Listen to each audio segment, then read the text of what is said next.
അടുത്ത നമ്മൾ പഠിക്കാൻ പോകുന്നത് PHP ആണ്. PHP ഒരു സെർവർ സൈഡ് സ്ക്രിപ്റ്റിംഗ് ലാംഗ്വേജ് ആണ്. It is hypertext preprocessor.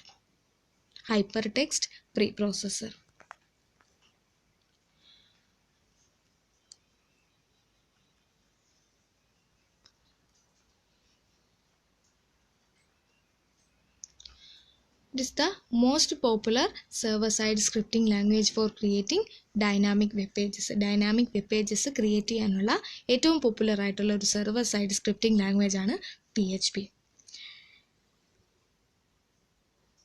It is released as a package called Personal Homepage Tools. Personal Homepage Tools എന്ന പേരിലുള്ള ഒരു പാക്കേജ് ആയിട്ടാണ് ഇതിനെ റിലീസ് ചെയ്തത്. And it is an open source technology that is supported by a large community of users and developers. ഇതൊരു open source ടെക്നോളജിയാണ്, most popular ആണ്. And it is platform independent also. ഇത് PHP എന്ന് പറയുന്നത് platform independent ആയിട്ടുള്ള ഒരു scripting language ആണ്. അപ്പോൾ PHP എന്താണ്? PHP hyper text pre processor. Then ഇത് റിലീസ് ചെയ്ത പാക്കേജ്, അതായത് പേഴ്സണൽ ഹോം പേജ് ടൂൾ എന്ന പേരുള്ള ഒരു പാക്കേജ് ആയിട്ടാണ് ഇതിനെ റിലീസ് ചെയ്തത്. അതുപോലെ തന്നെ ഇതൊരു ഓപ്പൺ സോഴ്സ് ടെക്നോളജിയാണ്. ഒരു large community of users and developers support ചെയ്യുന്ന ഒരു ഓപ്പൺ സോഴ്സ് ടെക്നോളജിയാണ്. മോസ്റ്റ് പോപ്പുലർ സ്ക്രിപ്റ്റിംഗ് ലാംഗ്വേജ് ആണ്, സെർവർ സൈഡ് സ്ക്രിപ്റ്റിംഗ് ലാംഗ്വേജ് ആണ്. And also it is platform independent. ഇനി അടുത്ത് നമുക്കൊരു PHP പ്രോഗ്രാം, ഒരു സിമ്പിൾ PHP പ്രോഗ്രാം നമുക്ക് നോക്കാം.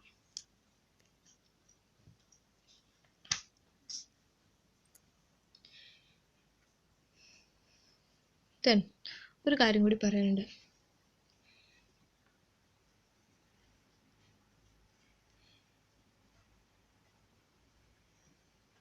Using the server-side scripting language, we are not only serving contents to servers. Contents മാത്രം, just content മാത്രം serve ചെയ്യല്ല, but also we are creating responses to requests from the users and generating web pages with the dynamic content.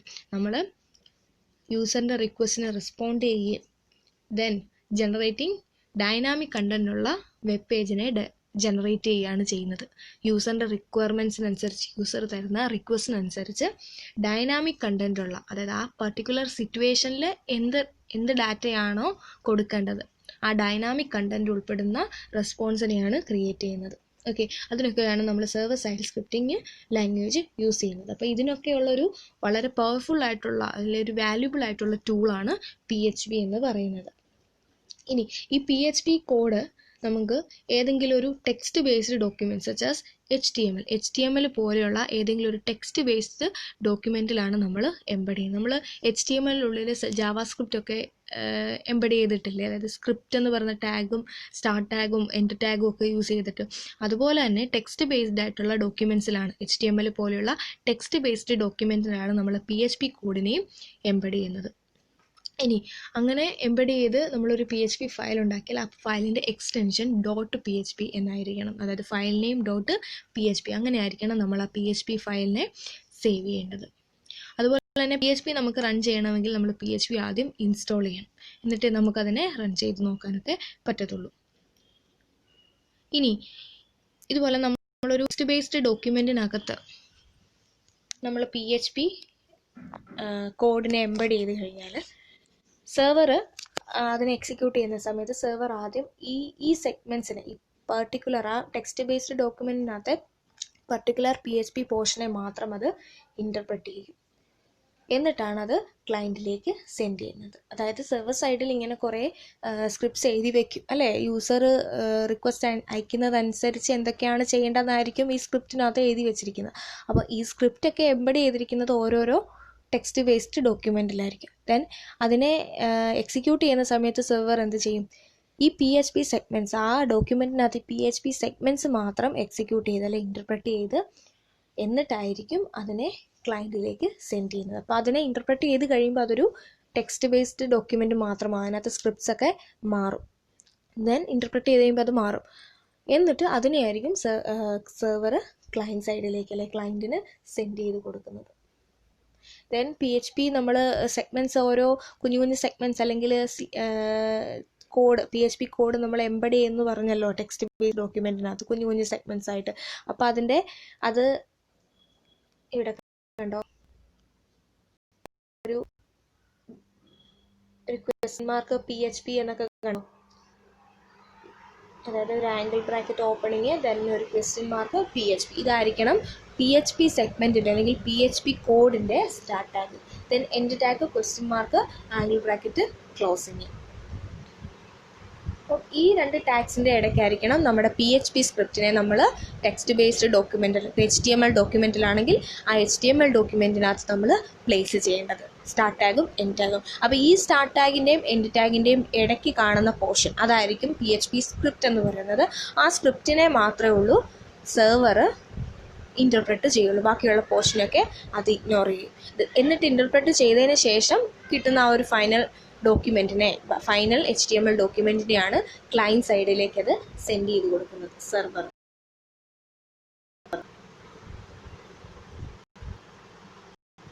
Then അതുപോലെ തന്നെ നമ്മുടെ PHP കോഡിനകത്ത് നമ്മൾ വാരിയബിളിനെ declare ചെയ്യുമ്പോൾ നമ്മൾ ആ വാരിയബിൾ നെയിമിന് മുമ്പായിട്ടൊരു ഡോളർ സിമ്പൽ നമ്മൾ ചെയ്തുണ്ടോ, ഡോളർ സിമ്പൽ. ഈ ഡോളർ സിമ്പൽ യൂസ് ചെയ്തിട്ടാണ് നമ്മൾ ഒരു വാരിയബിളിനെ PHP സ്ക്രിപ്റ്റിനകത്ത് ഡിക്ലെയർ ചെയ്യുന്നത്.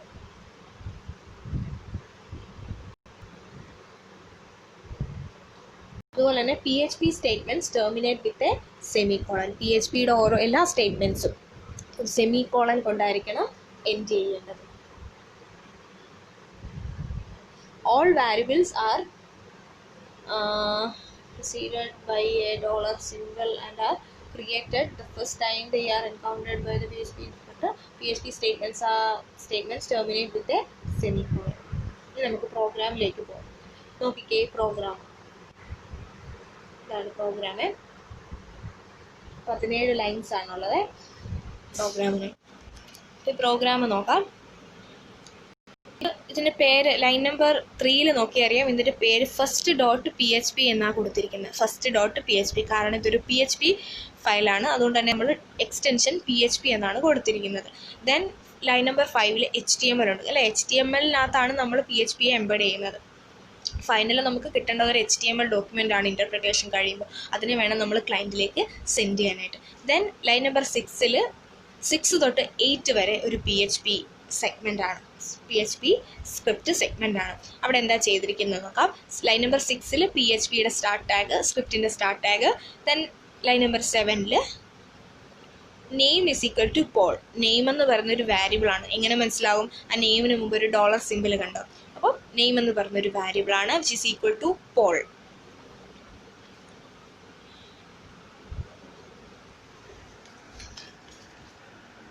ഈ PHP വാരിയബിൾസ് ലൂസ്ലി ടൈപ്ഡ് ആണ്. PHP variables are loosely typed എന്ന് വെച്ചാൽ they can contain different types of data.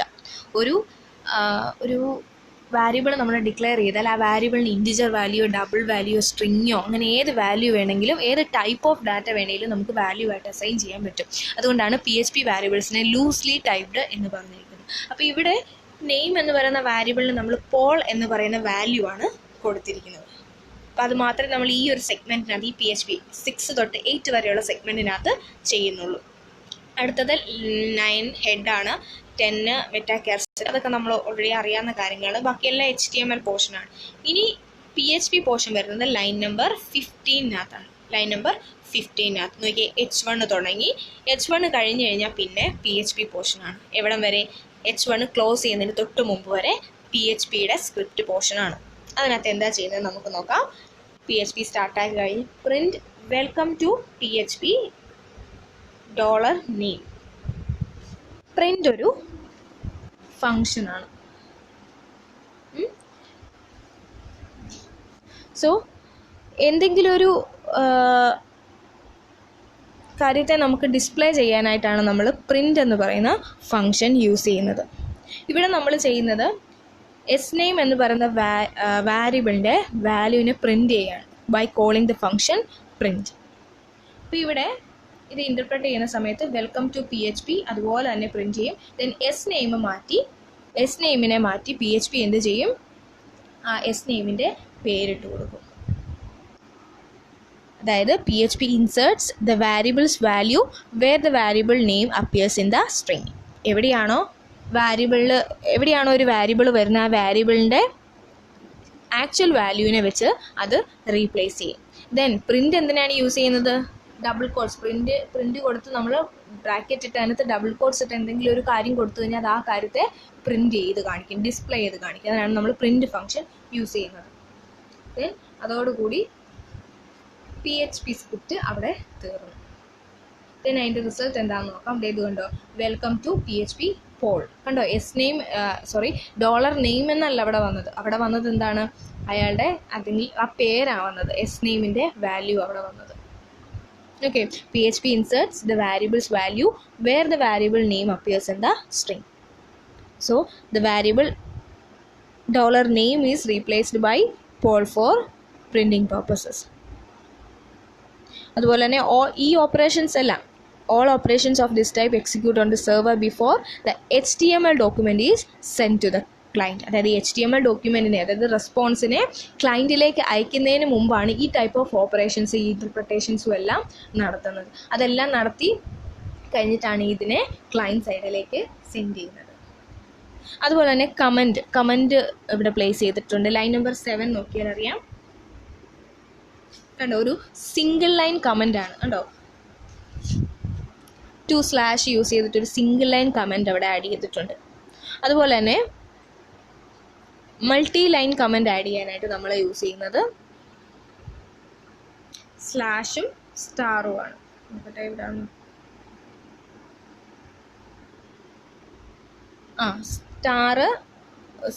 Slash star starting ആയിട്ടും സ്റ്റാർ സ്ലാഷ് എൻഡിങ് ആയിട്ടും കൊടുത്ത് അതിൻ്റെ ഇടയിലാണ് നമ്മൾ മൾട്ടി ലൈൻ കമൻറ്റിനെ പ്ലേസ് ചെയ്യുന്നത്. ഇവിടെ ഇല്ലത്. ഇനി വരുന്ന എക്സാമ്പിളിൽ നമുക്കത് കാണാം. ഇനി P H P variables loosely typed ആണെന്ന് ഞാൻ പറഞ്ഞു. പി എച്ച് പി ഡാറ്റ ടൈപ്സിൻ്റെ ഒരു ബോക്സ് ആണ്, അതൊന്ന് നോക്കിക്കോളാം. ഇൻറ്റിജർ ഉണ്ട്, ഫ്ലോട്ട് ഉണ്ട്, സ്ട്രിങ് ഉണ്ട്, ബൂളിയൻ ഉണ്ട്, അറേ, ഒബ്ജക്റ്റ്, റിസോഴ്സ്, നൾ, അങ്ങനെയുള്ള കുറേ ടൈപ്സ് പി എച്ച് പിക്ക് ഉണ്ട്. അതൊക്കെ ഒന്ന് നോക്കിക്കോളാം.